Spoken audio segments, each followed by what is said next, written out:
Hello friends, आज के इस क्लास में आप प्रैक्टिस सेट नंबर 4 देख रहे हो जो कि आपके क्राउन पब्लिकेशन के प्रैक्टिस सेट से लिया गया है। ठीक है, बीएसएससी के लिए यह टेस्ट नंबर 4 क्राउन पब्लिकेशन का। इससे पहले आपको 1, 2, 3 करवा दिया गया है। प्लेटफॉर्म का वॉल्यूम जो फर्स्ट आया था वो आपका टोटल 20 शीट्स करवा दिया गया है। अगर अभी तक आपने नहीं देखा है, आप जो नए लोग होंगे वो एक बार प्ले लिस्ट में आकर चेक कर लीजिएगा। टोटल आपको 20 सीट्स वहाँ पे मिल जाएगा। ठीक है, किरण पब्लिकेशन का भी प्रैक्टिस सीट आपका चल रहा है। किरण और क्राउन पब्लिकेशन अब चलेगा। साथ ही साथ स्पीडी साइंस का भी आपके लिए क्वेश्चंस आ रहा है। ठीक है, देखिए जो लोग नए हो या फिर जो पुराने हो, एक बात समझिएगा। प्लेटफॉर्म का वॉल्यूम फर्स्ट जो आपका टोटल खत्म हुआ है, इसमें कि आपको बस 75 क्वेश्चन ही बताया गया है। आपको पहले भी बोला गया था। देखिए, प्लेटफॉर्म वॉल्यूम फर्स्ट खत्म हो गया है। अब आपका प्लेटफॉर्म वॉल्यूम फर्स्ट से ही आज से कल तक में 1 से 2 दिन 3 दिन में आपका मैथ्स का क्लास चालू हो जाएगा। मैथ्स का क्लास चालू होगा, फिर वो आपका कंटिन्यू रहेगा। टोटल जो 75 क्वेश्चन बचेगा वो आपको करवा दिया जाएगा। आप निश्चिंत रहें, आपको बिल्कुल भी टेंशन नहीं लेना है। काफ़ी सारे फ्रेंड्स का मैसेज आया है कि कमेंट भी आता है और मैसेज भी है कि मैथ्स और रीजनिंग करवाइए। आप यकीन मानिए, मैथ्स और रीजनिंग भी आपको करवाया जाएगा। ऐसा नहीं है कि बस जीके जीएस कंप्लीट करना है। आप एबीसी एकेडमी पर आए हो, एबीसी एकेडमी को आपने सब्सक्राइब किया है, तो आप यकीन मानिए बीएसएससी के लिए ऐसा कुछ भी मटेरियल नहीं होगा जो आपको एग्ज़ाम से पहले अच्छे से कंप्लीट नहीं करवाया जाएगा। टाइम के थोड़ा सा प्रॉब्लम होने की वजह से मैथ्स को अभी फ़िलहाल नहीं लाया जा रहा है, क्योंकि मैथ्स को काफ़ी अच्छे से समझाना होता है। तो मैक्सिमम आपका देखिए 1 तारीख तक, आप ध्यान रखेंगे, मैक्सिमम 1 तारीख तक आपके लिए मैथ्स का क्लास अवेलेबल हो जाएगा और कंटिन्यू चलेगा। ये भी यकीन रखिएगा, मैथ्स का क्लास कंटिन्यू चलेगा। आज से कल तक में 1 से 2 दिन में आपके लिए कोई और एक नया सा बुक आ रहा है, उसे भी आप देख लीजिएगा। बीएसएससी के लिए 1-2 बुक और आपके लिए आज से कल में आने वाला है, आप उसे भी, उसका भी क्लास देख लीजिएगा। ठीक है, और एक बात, क्लास के पीडीएफ के लिए जैसे आपने नंबर है 9576843550, इसमें से काफ़ी सारे फ्रेंड्स ऐसे हैं जो काफ़ी ज़्यादा एडवांस भी हैं। ठीक है, आप लोग इतना समझ लीजिएगा, सुन लीजिएगा थोड़ा सा। काफ़ी ऐसे लोग हैं जो काफ़ी ज़्यादा एडवांस हैं। नंबर दिया गया है आपके सहूलियत के लिए, आपके आसानी के लिए, क्योंकि काफ़ी लोगों को टेलीग्राम ज्वाइन करने में प्रॉब्लम आता है, तो आपको ये नंबर दिया गया है। बट काफ़ी लोग हैं जो कुछ ज़्यादा ही एडवांस हैं और कुछ ज़्यादा ही ऑर्डर देने का कोशिश करते हैं कि अब ये क्लास इस दिन लाइए और इस दिन ये क्लास लाइए। तो क्लास आएगा जो क्लास प्रोवाइड कर रहा है उसके अकॉर्डिंग, ना कि जो कमेंट करेंगे। कमेंट करने का भी एक तरीका होता है, एक होता है कि हाँ ये क्लास चाहिए, प्लीज़ इसका क्लास लाइए। एक आप तरीके से अगर बात करेंगे तो कोई भी इंसान आपके लिए, आपके अच्छाई के लिए, आपको पहले ही बोला गया कि एबीसी एकेडमी आपके हेल्प करने के लिए है। ठीक है, अब कोई कोई लोग ऐसे हैं जो एबीसी एकेडमी पर ही हेल्प करने की कोशिश कर रहे हैं, ये तो खैर पॉसिबल है नहीं। उन लोगों को फ़िलहाल व्हाट्सएप से और टेलीग्राम के पर्सनल चैट से ब्लॉक कर दिया गया है। शायद वो हो सकते हैं ग्रुप में जुड़े हों। अगर ग्रुप में जुड़े हों तो आप क्लास का पीडीएफ लीजिए और अच्छे से पढ़ाई करिए। ज़्यादा एडवांस बनेंगे तो आपको चैनल से भी आपको रिमूव कर दिया जाएगा। ध्यान रखिएगा इस बात का। आपको कुछ भी कहना हो, हंसते खेलते अच्छे से बात करेंगे, हर कुछ सुनने के लिए यहाँ पे आदमी तैयार बैठा है। बट ऑर्डर देंगे तो ऑर्डर ये किसी का भी फॉलो नहीं किया जाएगा, ये आप ध्यान रखेंगे। ऑर्डर एक्सेप्टेड नहीं है यहाँ पे। आप लोग जो फ्रेंड्स देख रहे हो, आप लोग अपना कमेंट करके बताइएगा, क्या सबका ऑर्डर लेकर सब कुछ करना चाहिए या एक तरीके से होना चाहिए? आप ज़रूर बताइएगा, मैसेज या फिर कमेंट के थ्रू आप ज़रूर बता दीजिएगा। अगर चाहें तो कमेंट करिएगा, आपको अनब्लॉक कर दिया जाएगा, बट एक तरीके से ये ध्यान रखेंगे, मैसेज करेंगे। अगर ऑर्डर देंगे तो शायद सही नहीं होगा ये। देखिए, नंबर फर्स्ट आपको बताना है, यदि यहाँ पे इन चारों में से क्या भरना है। फर्म की लागत 0 हो। सबसे पहले आप एक बात समझिए, फर्म क्या होता है। ठीक है, जैसे देखिए, एक 2-4 इंसान एक साथ मिलकर कोई बिजनेस करता है, जिसे आप साझेदारी कहते हैं, पार्टनरशिप कहते हैं। अगर इस तरह से किया जाए तो सामूहिक रूप से किया जाने वाले बिजनेस को आप फर्म के रूप से जानते हैं। ठीक है, कह रहा है फर्म की लागत अगर 0 हो अथवा केवल स्थिर लागत हो तो संतुलन में पूर्ति की मात्रा को उस बिंदु द्वारा दर्शाया जाता है जिस पर सीमांत संप्राप्ति जो है 0 होती है। तो यहाँ पे क्या होगा ये आपको बताना है। देखिए, नंबर फर्स्ट का राइट आंसर हो जाएगा ऑप्शन नंबर बी, इसे आप एकाधिकार कहेंगे। ठीक है, ध्यान रखेंगे। नंबर सेकंड देखिए, अल्पकालीन सीमांत वक्र इन चारों में से किस आकार का होता है? ऑप्शन नंबर ए हो जाएगा, यू आकार। आप यहाँ पे ध्यान रखेंगे, अल्पकालीन सीमांत लागत वक्र कहिए। मतलब इसे आरेखीय रूप से, मतलब अल्पकाल में फर्म के द्वारा ही मतलब उत्पादित वस्तु और उसकी जो मात्रा वगैरह होता है उसको, मतलब सीमांत लागत के मध्य में, मतलब कहिए कि प्रतिनिधित्व टाइप से करना होता है उसे कहा जाता है। तो यहाँ पे पूछेगा लागत वक्र आकार आपको बताना है तो आपको यू आकार का बताना है, ये ध्यान रखिएगा। नंबर थर्ड है बेंटिंक और जुआ भारत के संविधान की 7वीं अनुसूची में दी गई है, ठीक है। यह बताइए केंद्र, राज्य, विश्व या फिर समवर्ती सूची से मतलब संबंधी मतलब सूचीबद्ध है, कहाँ पर है ये? ऑप्शन नंबर बी हो जाएगा यहाँ पे राज्य का है, ठीक है। देखिए जैसे बाजी लगाना बैटिंग होता है ना, जुआ खेलना राज्य सूची का ये जो आपका जो सब्जेक्ट ये आपका मतलब सेकेंड का ये विषय होता है, ध्यान रखेंगे। यह भारतीय संविधान की 7वीं अनुसूची में शामिल है, ठीक है। अगर पूछे तो 61 विषय का यह एक सूची है, ये ध्यान रखेंगे। पूछे कितने विषयों का ना, तो आपको 61 विषय का यह एक सूची है, ध्यान रखेंगे। स्टार्टिंग में अगर पूछे पहले कितना था, पहले था 66, इसे घटा कर दिया गया है 61, 61 कर दिया गया है, ध्यान रखिएगा, ठीक है।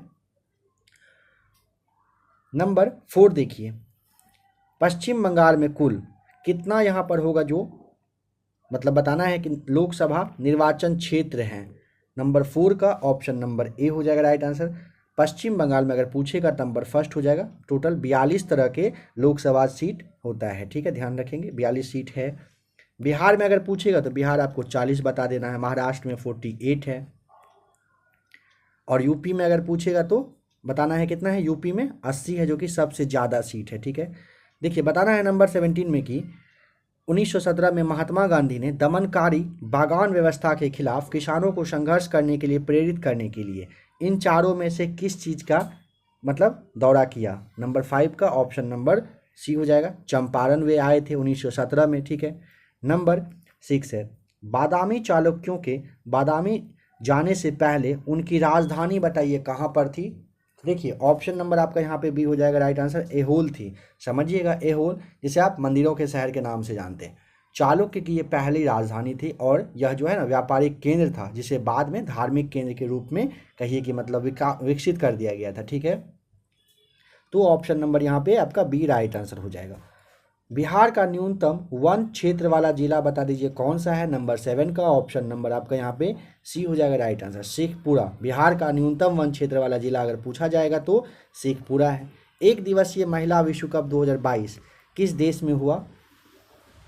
नंबर 8 का option number B right answer हो जाएगा, न्यूजीलैंड में हुआ था, ठीक है, ध्यान रखेंगे। एक दिवसीय महिला विश्व कप 2022 न्यूजीलैंड में हुआ, ठीक है। इस अगर पूछेगा टोटल कितना टीम इसमें भाग लिए थे तो आपको 10 टीम बताना है, ठीक है।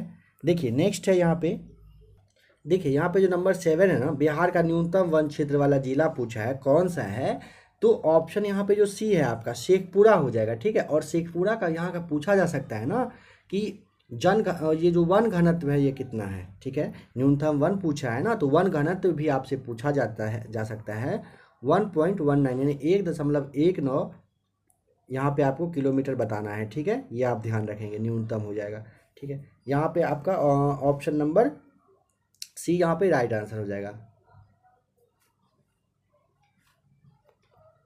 नेक्स्ट क्वेश्चन है नंबर 9 देखिए किस देश ने हाल ही में ऐलान किया कि वह अपने 51 अरब डॉलर के पूरे विदेशी कर्ज को चुका पाने में असमर्थ है? देश का नाम बताइए। तो ऑप्शन नंबर डी हो जाएगा, श्रीलंका है, ठीक है। वहाँ पे काफ़ी अच्छा खासा संकट अभी चल रहा है, मतलब कहिए कि वहाँ के मतलब जो कर्ज लिया था उन्होंने वो सही से नहीं यूज करने की ही वजह से ऐसा हुआ। कि नहीं होता है कि आप किसी से पैसा लिए कुछ अच्छा काम के लिए और वो काम आप ना कर पाए, कहीं और पैसा इन्वेस्ट कर देते हैं और वहाँ से भी बेनिफिट ना मिले तो सामने वाले को आप चुका नहीं पाएंगे।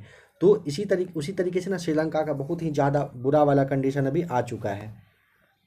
विश्व पार्किंसंस दिवस निम्न में से किस दिन मनाया जाता है? विश्व पार्किंसंस दिवस जो है ये 10 का ऑप्शन नंबर आपका ना सी हो जाएगा, 11 अप्रैल को मनाया जाता है, ठीक है।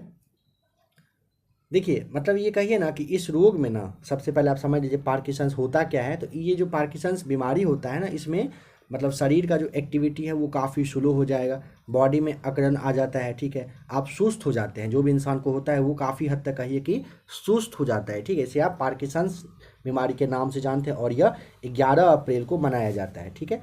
नेक्स्ट देखिए नंबर 11 है किस प्रसिद्ध असमिया कवि को हाल ही में 26वें ज्ञानपीठ पुरस्कार से नवाजा गया है? काफ़ी इंपॉर्टेंट क्वेश्चन है, नंबर फर्स्ट हो जाएगा, नीलमणि फुकन को। देखिए ये असम के कहिए कि 56वें ज्ञानपीठ पुरस्कार प्राप्त किए हैं, ठीक है। आप असम के हैं, ये काफ़ी ज़्यादा वृद्ध हैं, जिसकी वजह से इनका हेल्थ सही रहता नहीं है। असम के जो सीएम है, मुख्यमंत्री, नाम क्या है? हेमंता बिश्व शर्मा, ठीक है। और ज्ञानपीठ के जो चेयरमैन हैं, इन दोनों ने मिलकर, मतलब ये मिलकर ना, एज तो इनका हो रहा है कितना, 88 ईयर्स। नीलमणि फुकन का 88 वर्ष उम्र हो रहा है। तो ऐसा हुआ कि मतलब फर्स्ट टाइम ऐसा हुआ कि 88 वर्ष की इनको कवि को, मतलब कहिए कि जो ट्रॉफी चेक वगैरह होता है ना, ये सब देने के लिए ना असम में ही कहिए कि वहाँ पे आयोजन किया गया था इसका। किस चीज़ का? ज्ञानपीठ पुरस्कार का आयोजन असम में ही किया गया था। और इनको जो है सब उनसे इससे पहले साहित्य अकादमी और पद्मश्री पुरस्कार भी मिल चुका है। किसे? नीलमणि फुकन को। एग्जाम में आ सकता है, इसीलिए थोड़ा ध्यान से आप देखकर समझिएगा। जहाँ भी आपको नहीं पता हो, कोशिश करिए क्लास का स्क्रीनशॉट ले लेने का, और आज के आज ही आप इसे याद कर लीजिएगा। बाद के लिए मत छोड़िए, क्योंकि पहले भी बोला गया, आप कुछ भी अगर बाद के लिए छोड़ेंगे ना, कि पीडीएफ रख लेते हैं, स्क्रीनशॉट रख लेते हैं, बाद में देखा जाएगा, तो आपका बाद का बाद हो जाएगा। जो भी जीके जीएस बताया जा रहा है उसे कंप्लीट कर लीजिए, क्योंकि मैथ्स का जैसे ही क्लास स्टार्ट होगा फिर आपको टाइम और भी बहुत कम मिलेगा। विश्व की सबसे लंबी और सबसे गहरी रेल सुरंग, जिसका नाम है गोथार्ड बेस सुरंग, ये किस देश में स्थित है? नंबर 12 का ऑप्शन नंबर सी हो जाएगा राइट आंसर। स्विट्जरलैंड में है। कौन सा? गोथार्ड बेस सुरंग कहाँ पर है? तो स्विट्जरलैंड में है, ध्यान रखेंगे। SIDO, सीडो, सीडो का जो संबंध है किसके विकास से है? नंबर 13 का ऑप्शन नंबर ए हो जाएगा, लघु उद्योग से है, ठीक है। नंबर 14 है, व्हीलर द्वीप का नया नाम क्या है? ऑप्शन नंबर सी हो जाएगा, अब्दुल कलाम द्वीप रखा गया है, ध्यान रखेंगे। सितंबर 2015 में उड़ीसा तट से दूर है थोड़ा सा ये व्हीलर आइसलैंड, ठीक है। इसका नाम फिर से बदल कर क्या कर दिया गया? डॉक्टर अब्दुल कलाम द्वीप के नाम से रखा गया है, ध्यान रखिएगा। नंबर 15 है, ऑपरेशन ग्रीन योजना का संबंध किससे है? तो ऑप्शन नंबर बी हो जाएगा, फल और सब्जी से है। क्या? ग्रीन योजना का संबंध, ठीक है। जल चौगन, जिसे आप पोलो के नाम से जानते हैं, कि एक टीम में कितने खिलाड़ी होते हैं? तो ऑप्शन नंबर सी हो जाएगा, एक टीम में टोटल 7 खिलाड़ी रहता है, ठीक है। यह जो है वाटर पोलो 2 टीम के बीच में खेला जाता है। कहाँ पर? तो पानी में यह खेला जाता है, ध्यान रखेंगे। माधुरी दीक्षित किस भारतीय नृत्य कला से संबंधित हैं? नंबर 17 का ऑप्शन सी हो जाएगा राइट आंसर, कथक से, ठीक है। देखिए, माधुरी दीक्षित एक कहिए प्रशिक्षित पेशेवर कथक मतलब हैं। और तो ऑप्शन नंबर यहाँ पे देख लीजिएगा, नंबर आपका यहाँ पे सी हो जाएगा। माधुरी दीक्षित पूछे किस नृत्य कला से संबंधित है, तो ऑप्शन नंबर सी कथक से है। किस राज्य की कांगड़ा चाय को यूरोपीय आयोग से GI टैग मिलेगा? ऑप्शन नंबर डी हो जाएगा, हिमाचल प्रदेश। देखिए, हिमाचल प्रदेश का ये जो कांगड़ा चाय है ना, इसको काफ़ी जल्द यूरोपीय आयोग भौगोलिक संकेत, जिसे आप GI टैग कहते हैं, ये मिलने वाला है, ठीक है। और देखिए, वर्ष जो है ना आपका 1999 से लेकर हिमाचल प्रदेश के कांगड़ा क्षेत्र में यह चाय की खेती हो रही है, और इसमें काफ़ी ज़्यादा कहिए कि मतलब प्रोग्रेस भी हो रहा है, काफ़ी अच्छा रिस्पॉन्स इसका आ रहा है। माय स्टोरी किस क्रिकेट खिलाड़ी की जीवनी है? किस फेमस क्रिकेट खिलाड़ी का है? नंबर 19 का option number D, Michael Clarke के द्वारा लिखा गया। कौन सा? माई स्टोरी, नाम ध्यान रखेंगे, माइकल का माई, मौ से इसका भी स्टार्ट है, माई स्टोरी, माइकल का माई स्टोरी है। निम्न में से कौन सा देश 2026 राष्ट्रमंडल खेलों की मेजबानी करेगा? नंबर 20 का ऑप्शन नंबर बी हो जाएगा, ऑस्ट्रेलिया के द्वारा वर्ष 2026 में आपका जो राष्ट्रमंडल खेल होगा इसकी मेजबानी किया जाएगा, ठीक है। नंबर 21 देखिए, बताना है कि निम्नलिखित में से कौन सा देश सार्क का सदस्य नहीं है? तो नंबर 21 का ऑप्शन नंबर, सार्क का सदस्य पूछा है नहीं है ना, तो सबसे पहले देख लीजिए आप, सार्क में टोटल 8 देश हैं। कितने देश हैं? 8, जिसमें से कौन कौन सा है? तो आपका हो जाएगा अफगानिस्तान, बांग्लादेश, भूटान, भारत, मालदीव, नेपाल, श्रीलंका और पाकिस्तान है। तो इसमें से कौन सा नहीं है? 21 का ऑप्शन नंबर जो सी है ना, चीन नहीं है, चीन को इससे दूर रखा गया है, सार्क से दूर रखा गया है चीन को। गौतम बुद्ध के द्वारा अपने धर्म में दीक्षित किए जाने वाला अंतिम व्यक्ति निम्नलिखित में से कौन है? अंतिम पूछा है, 22 का ऑप्शन नंबर डी हो जाएगा, सुभद्र। आप नाम ध्यान रखेंगे, बुद्ध अपने जीवन का अंतिम समय जो है ना, ये जो चुंद के यहाँ मतलब पहुँचे थे, पावा पहुँचे थे, और उन्हीं के द्वारा दिया गया भोजन खाने के बाद उनकी बाद में मृत्यु हो गई थी। तो अंतिम व्यक्ति अगर पूछेगा तो सुभद्र आपको बताना है। बौद्ध शिक्षा का केंद्र है कौन सा? Option number A Vikramshila. देखिए विक्रमशिला विश्वविद्यालय बिहार राज्य का पूछेगा कहाँ पर, तो आपको भागलपुर में, ध्यान रखना है कहाँ पर, तो भागलपुर में यह था, ठीक है। और इस विश्वविद्यालय की स्थापना पूछेगा, पाल वंश के शासक नाम क्या था? धर्मपाल। नाम देखिए, जो लोग नए हो ऐसे समझिएगा, विश्वविद्यालय का जो स्थापना करना होता है एक अच्छा खासा का ये धर्म का काम होता है, तो धर्मपाल के द्वारा ये धर्म किया गया था, ठीक है।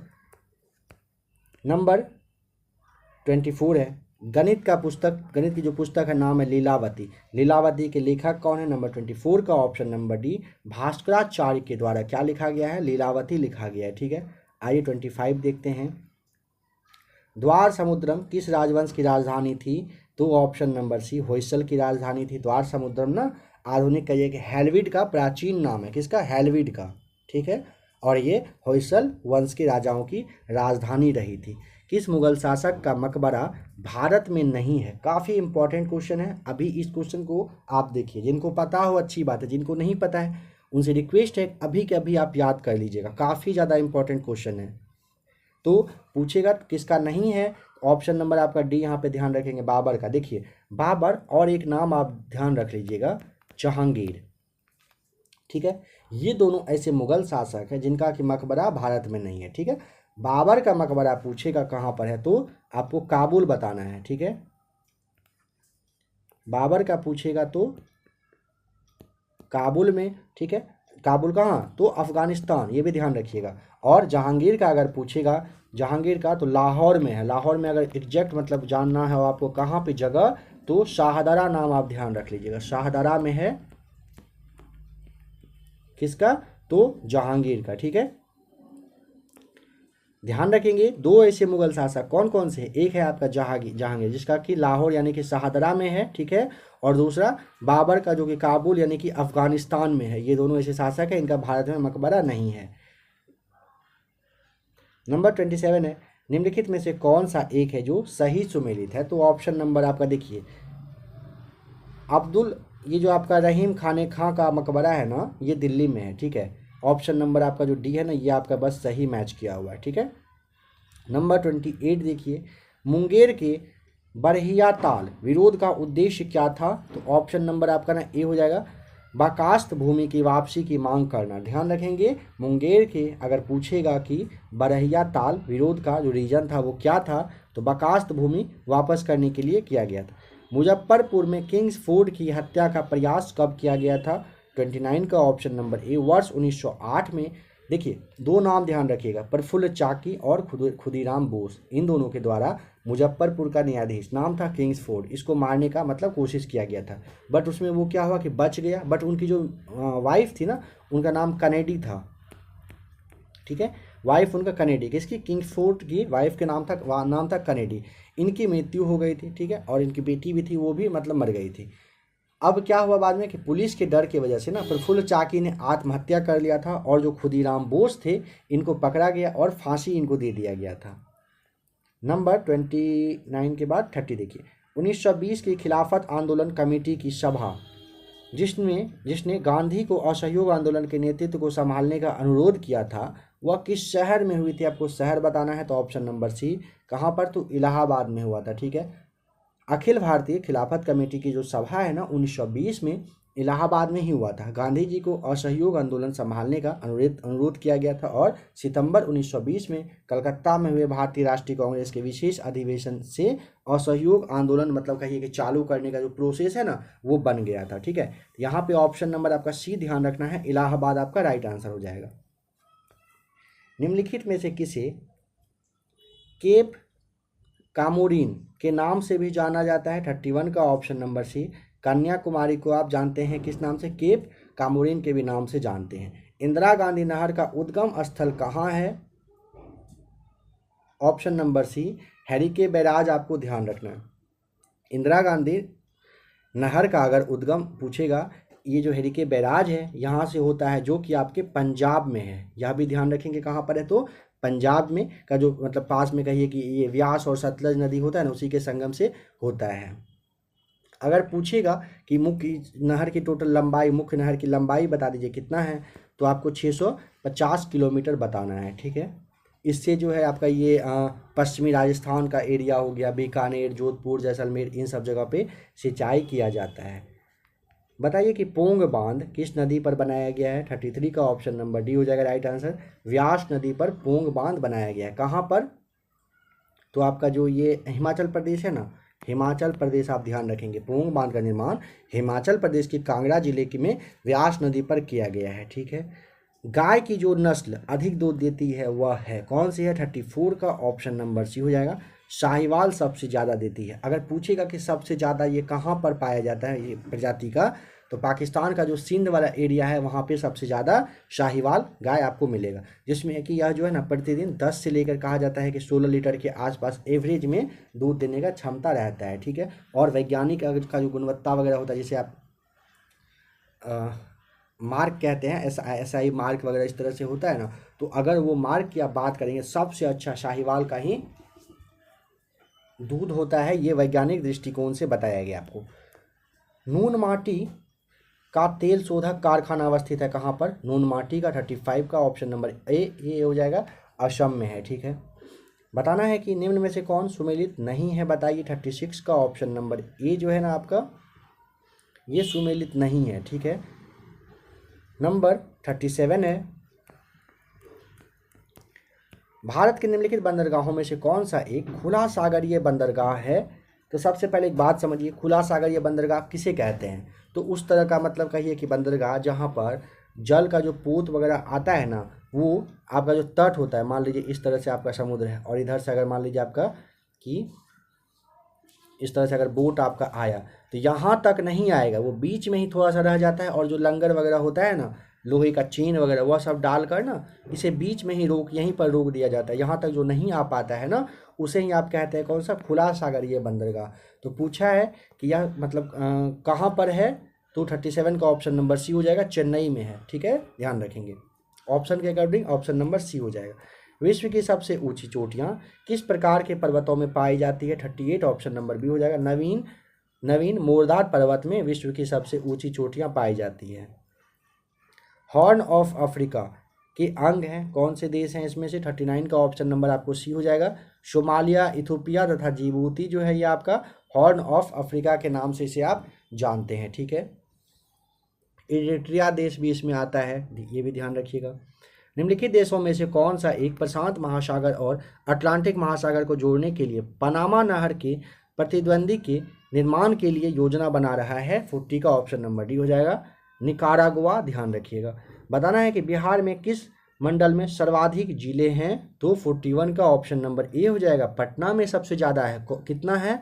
तो टोटल 6 है। पूछेगा कौन कौन सा है, तो सबसे देखिए पहले पटना हो जाएगा, फिर आपका पटना है, नालंदा है, भोजपुर आ जाएगा, रोहतास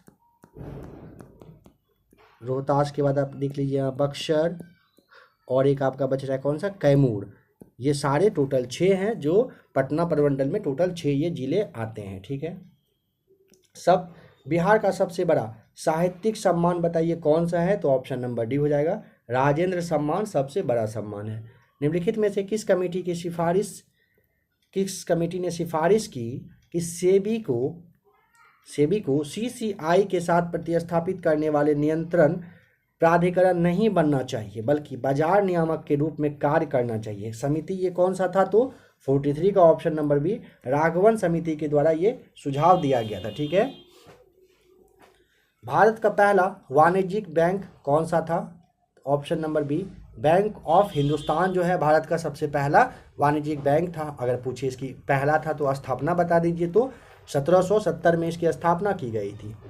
वायदा बाजार आयोग किस मंत्रालय के अधीन कार्य करता है? 45 का ऑप्शन नंबर सी हो जाएगा, उपभोक्ता मामले, खाद्य और सार्वजनिक वितरण मंत्रालय के अंतर्गत ही ये कार्य करता है। कौन सा? वायदा बाजार आयोग।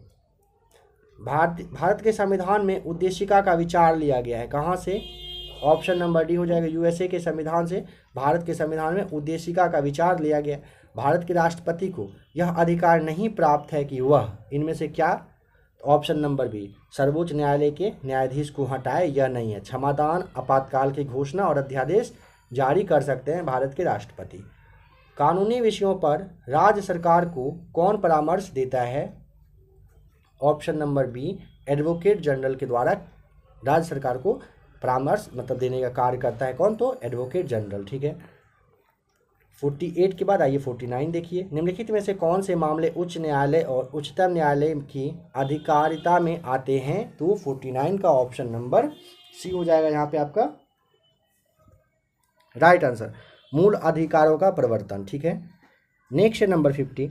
1993 में राष्ट्रपति द्वारा मानवाधिकार संरक्षण अध्यादेश जारी किया गया था, ऑप्शन नंबर ए अनुच्छेद 123 के तहत। ठीक है, अनुच्छेद 123 में राष्ट्रपति के अध्यादेश जारी करने की शक्ति के बारे में दिया हुआ है, ध्यान रखिएगा। आइए आप साइंस का क्वेश्चन देखिए 25। देखिए 25 साइंस का क्वेश्चन जो आप देख रहे हो, जो लोग नए हो वो आप स्पीडी का जो प्रैक्टिस सेट चल रहा है उसे भी आप एक बार आकर जरूर प्लेलिस्ट में देख लीजिएगा। ठीक है, वहाँ यहीं से ये सारे क्वेश्चन जो है ना स्पीडी से ही आपको मिलेगा, ये ध्यान रखिएगा। इसीलिए स्पीडी को आप सबसे पहले कवर कर लीजिएगा अच्छे से। बिजली से धातु चढ़ाना जिसे आप गैल्वेनीकरण कहते हैं की प्रक्रिया में लोहे पर क्या जम जाता है, 51 का ऑप्शन नंबर बी हो जाएगा, जस्ता जमता है, ध्यान रखिएगा।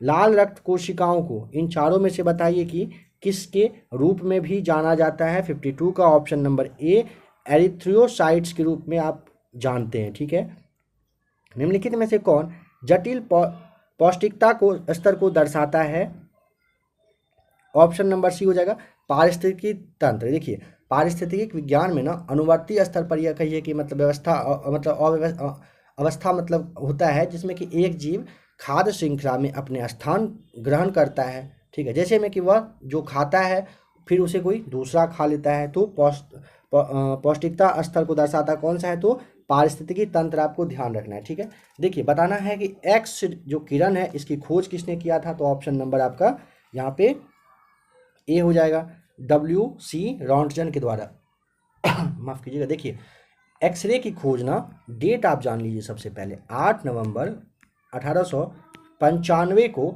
जर्मनी के थे, कौन, रॉन्टजन जो है ना ये आपके जर्मनी के थे, ध्यान रखेंगे। ठीक है, जर्मनी के प्रोफेसर थे, इनका नाम था विल्हेल्म कॉनरेड रॉन्टजन, इन्हीं के द्वारा किया गया था। ठीक है, इनकी अपने प्रयोगशाला में ये इन्होंने एक्सरे किरण की जो है खोज किया था, एक्स किरण की। बताइए कि पास्कल इकाई है किस चीज़ का, नंबर 55 का ऑप्शन नंबर बी हो जाएगा, पास्कल किसका, दाब का इकाई है। ठीक है, दाब का एसआई मात्रक अगर पूछे तो आपको न्यूटन मीटर स्क्वायर बता देना है। ठीक है, नंबर 56 देखिए, एक मनुष्य समझिएगा, एक मनुष्य स्थिर नाव से 5 मीटर प्रति सेकेंड की चाल से कूदा और नाव 0.5 मीटर प्रति सेकेंड की चाल से खिसकी, बताएं कि नाव का द्रव्यमान मनुष्य के द्रव्यमान का कितना गुना है। एक बार फिर समझिए, एक मनुष्य स्थिर नाव से 5 मीटर प्रति सेकेंड की चाल से कूद गया। ठीक है, स्थिर नाव मतलब नाव रुका हुआ था, नाव जो है ना 0.5 मीटर प्रति सेकेंड की चाल से वो खिसक गए, जैसे पीछे हो जाना होता है, पीछे हो गया। बताइए कि नाव का जो द्रव्यमान है वो मनुष्य के द्रव्यमान का कितना गुना होगा। तो देखिए आपको इसके लिए फॉर्मूला यूज करना है, m/5 इक्वल टू मतलब माइनस इक्वल टू नहीं माइनस होता है n इंटू 0.5 इक्वल टू आपका 0 हो जाएगा। ठीक है, तो आप इसे सॉल्व करेंगे जब, तो आपका जैसे देखिए यहाँ पे आप वेट करिए एक मिनट, देखिए माइनस है ना, आप इसको अगर इस साइड लाएंगे इक्वल के बराबर के इस साइड लाएंगे तो आपको क्या बचेगा, m/5 equal to n into आपका 0.5 बच रहा है। ठीक है, तो आपको यहाँ पे क्या करना है, n/m निकालने के लिए कहा है। ठीक है, n/m आपको निकालना है, तो n/m क्या हो जाएगा, आपका हो जाएगा 5/0.5 होता है, इसे कट करेंगे ये ऊपर आएगा, 5 को 50 से कट करेंगे आपको 10 टाइम्स में कट जाएगा, तो यहाँ पे आपका 10 राइट आंसर आ जाएगा। ठीक है, तो ऑप्शन देखिए आपका 56 का जो है ना ऑप्शन नंबर डी हो जाएगा, 10 गुना हो जाएगा। ठीक है, देखिए फ्रेंड्स जैसे आपने अभी क्वेश्चन देखा ना, इस तरह के क्वेश्चंस को प्लेटफॉर्म के वॉल्यूम फर्स्ट से आपके लिए कलेक्ट किया जा रहा है। टोटल प्लेटफॉर्म के वॉल्यूम फर्स्ट में जितना भी इस तरह का इक्वेशन वगैरह वाला क्वेश्चन है सॉल्व करना हो, आपको सारा 1 या 2 वीडियो में एक साथ एक जगह करके आपको बताया जाएगा, ये आप समझ लीजिएगा। अगर आप यहाँ पे समझ पाए तो अच्छी बात है, नहीं तो आपको काफ़ी अच्छे से डिस्कशन के साथ अच्छे से बताया जाएगा, आपको भरोसा रखना है बस। ठीक है, बहुत ही जल्द आपके लिए वो क्लास आ जाएगा, आप देख लीजिएगा। बादलों के वायुमंडल में तैरने का कारण है, उसका कम, क्या कम होता है, तो ऑप्शन नंबर डी, उसका कम घनत्व होना। ठीक है, ध्यान रखेंगे। देखिए वाष्पीकरण के कारण ना जलवाष्प का आप जानते हैं निर्माण होता है। जलवाष्प का जो जन घनत्व है ना घटने के कारण यह हल्का और ऊपर उड़ जाता है, और इसी वजह से क्या होता है, बादल बन जाता है। घनत्व कम होने के कारण ही जो बादल है ना ये वायुमंडल में तैरते रहता है। क्या कम होता है, तो घनत्व कम होता है। बताइए कि जब किसी दर्पण को थीटा कोण से घूर्णित किया जाए तो परावर्तित किरण का घूर्णन कितना होगा। देखिए जब आपतित किरण को नियत रखते हुए आप दर्पण को मतलब कहिए कि 0 डिग्री थीटा पे आप अगर थीटा डिग्री पर कोण से आप घुमा दिया जाए ना तो उसका जो परावर्तित किरण है ना आपका ऑप्शन नंबर डी हो जाएगा, 2 थीटा हो जाता है। ये आप ध्यान रखेंगे, 2 थीटा आपका ये घूम जाएगा। तेज हवा वाली रात्रि में ओस नहीं बहती है, नहीं बहती है। ठीक है, बताइए क्यों, क्योंकि ना वाष्पीकरण की दर तेज होती है, इसी वजह से नहीं बहती है। नंबर 60 देखिए, बताना है कि प्रास्रव वे ध्वनियाँ हैं जिनकी आवृत्ति कितनी होती है। ऑप्शन नंबर ए 20,000 हर्ट्ज से अधिक होता है। ठीक है, किसका, प्रास्रव तरंग का 20,000 हर्ट्ज से ऊपर होता है। ठीक है, अगर आपसे पूछेगा ना अवस्रव, अवश्रय जो आपका ये तरंग होता है इसका, तो 20 हर्ट्ज से आपका ये नीचे ही रहता है। ठीक है, और अगर आपसे पूछेगा कि श्रव्य तरंग का बताइए तो 20 हर्ट्ज से लेकर आपका 20,000 हर्ट्ज तक होता है श्रव्य तरंग का, और अवश्रव का पूछेगा तो 20 से नीचे रहता है। और आपने देखा प्राश्रय तरंग जो ध्वनियाँ है ये 20,000 से अधिक होता है।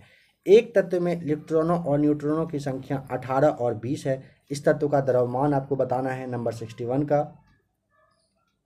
ऑप्शन नंबर आपका सी हो जाएगा। ये दोनों जुड़ जाता है बस 20 + 18 यानी कि 38 आपका हो जाएगा। ठीक है, अगर देखिए किसी तत्व की द्रव्यमान संख्या न्यूट्रॉन और प्रोटॉन की संख्याओं का मतलब जो है ना ये योग होता है। ध्यान रखेंगे, किसी तत्व का द्रव्यमान संख्या न्यूट्रॉन तथा प्रोटॉन की संख्याओं का योगफल होता है। यदि इलेक्ट्रॉन की संख्या आपका पूछ दिया है यहाँ पे कितना 18 है, और न्यूट्रॉन आपका कितना दिया है 20 दिया है, इसे आप ऐड बस करेंगे 38 आ जाएगा आपका यहाँ पे राइट आंसर। सबसे अधिक क्रियाशील धातु कौन सी है, तो ऑप्शन नंबर डी हो जाएगा, पोटेशियम होता है। निम्न में से किसे शुष्क बर्फ कहते हैं, ऑप्शन नंबर सी, ठोस कार्बन डाइऑक्साइड को आप शुष्क बर्फ के नाम से जानते हैं। हैलोजन में सबसे अधिक अभिक्रियाशील है कौन सी, ऑप्शन नंबर ए, फ्लोरीन जो है ना ये हैलोजन में सबसे ज़्यादा, हैलोजनों में सबसे ज़्यादा अभिक्रियाशील होता है। ठीक है, देखिए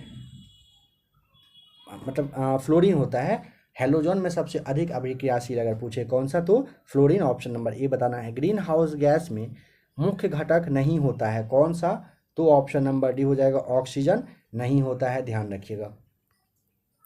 बताइए कि प्राकृतिक रबर निम्नलिखित में से एक का बहुलक है, किसका बहुलक है, तो ऑप्शन नंबर सी हो जाएगा, आइसोप्रीन का बहुलक है। प्राकृतिक रबर जो है निम्नलिखित में से किस एक का बहुलक पूछेगा तो आइसोप्रीन का है।